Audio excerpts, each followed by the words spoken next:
Right breaking news చూస్తున్నారు. అఘోరి పైన మరో కొత్త కేసు ఫైల్ అయింది.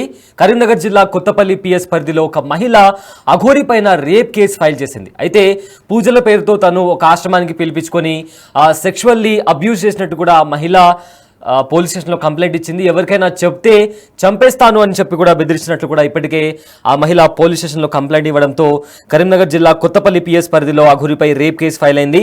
సనాతన ధర్మం గురించి మాట్లాడుకుందామని రమ్మని హనుమాన్ ఆలయానికి తీసుకెళ్లింది అఘోరి. అక్కడి నుంచి కొత్తపల్లి కెనాల్ దగ్గరికి తీసుకెళ్లి తన ప్రైవేట్ పార్ట్స్ని బలవంతంగా టచ్ చేశాడని కూడా ఆ మహిళ కంప్లైంట్లో రాసుకొచ్చింది. అనంతరం కారులో కొండగట్టుకు తీసుకెళ్లి రేప్ అటెంప్ట్ చేశాడని కూడా మహిళ కంప్లైంట్లో చెప్పడం జరిగింది. ఈ విషయం ఎవరికైనా చెబితే చంపేస్తానని కూడా బెదిరించడమే కాకుండా తన అకౌంట్ నుంచి 3 లక్షల రూపాయలు ట్రాన్స్ఫర్ చేసుకున్నట్టు కూడా కంప్లైంట్లో రాయడం జరిగింది. సో ప్రజెంట్ అయితే అఘోరి పైన మరో కేసు ఫైల్ అయింది. అయితే ఇదే అంశానికి సంబంధించి మరింత సమాచారం మా ప్రతినిధి గౌతమి అందిస్తారు. గౌతమి, ఇప్పటికే అఘోరి పైన పలు సెక్షన్ల కింద కేసెస్ ఉన్నాయి. అయితే ఇవాళ ఇంకో రేప్ కేసు కూడా ఫైల్ అయింది. ఈ అంశానికి సంబంధించిన అప్డేట్స్ ఏంటి?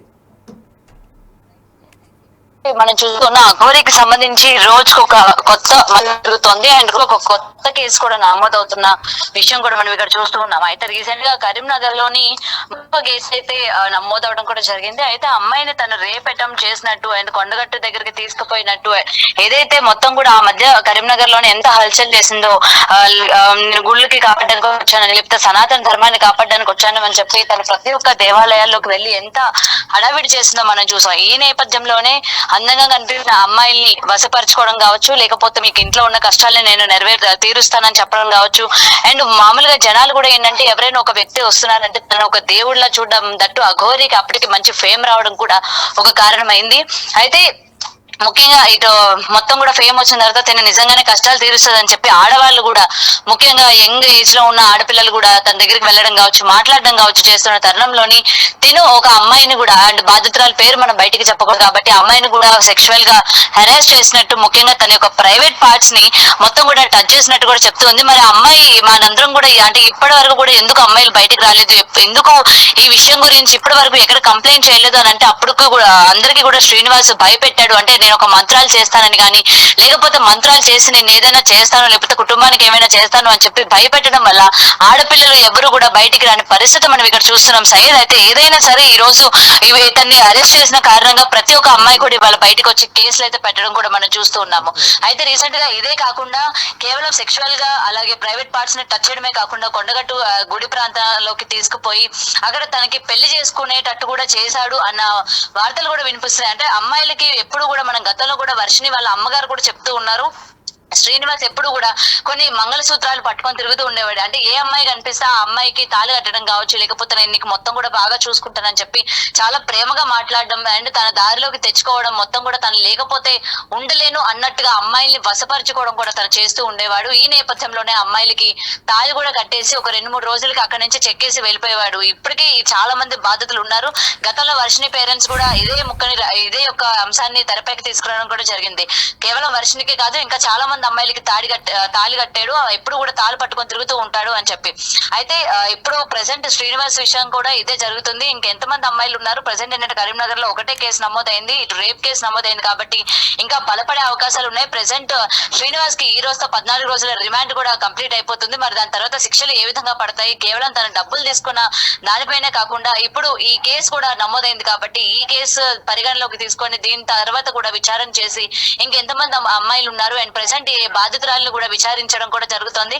అసలు ఏ మాయమాటలు చెప్పాడు అండ్ 3 లక్షలు కూడా ఏ విధంగా వేసింది, ట్రాన్సాక్షన్స్ కూడా చేశాయని చెప్తూ ఉన్నారు కాబట్టి అసలు ఆ ట్రాన్సాక్షన్స్ ఏ విధంగా జరిగాయి, అలాగే పూజలకి సంబంధించి వేశారా లేకపోతే పర్సనల్ గా వెహికల్ కి సంబంధించి, అంటే వెహికల్ లో కూడా అందరికి చాలా డౌట్ వస్తూ ఉండేది. ఈ కార్ i20 ఏదైతే ఉందో ఎప్పుడు కూడా తిరుగుతూ ఉండేవాడు కాబట్టి ఆ పెట్రోల్ కి డబ్బులు ఎక్కడి నుంచి వస్తున్నాయి, తన ఇన్కమ్ సోర్స్ ఏంటి, లేకపోతే తన ఫుడ్ కావచ్చు, లేకపోతే తన ఎక్స్పెన్సెస్ కావచ్చు, ఈ డబ్బులన్నీ కూడా ఎక్కడి నుంచి వస్తాయి అన్న క్వశ్చన్ మార్క్స్ కూడా ఆ మధ్య కాలంలో చాలా వరకు వచ్చేవి. మరి వాటన్నిటికీ కూడా ఆన్సర్స్ కేసు ఈ రోజు మెల్లమెల్లగా బయటపడుతున్న పరిస్థితి కనిపిస్తుంది.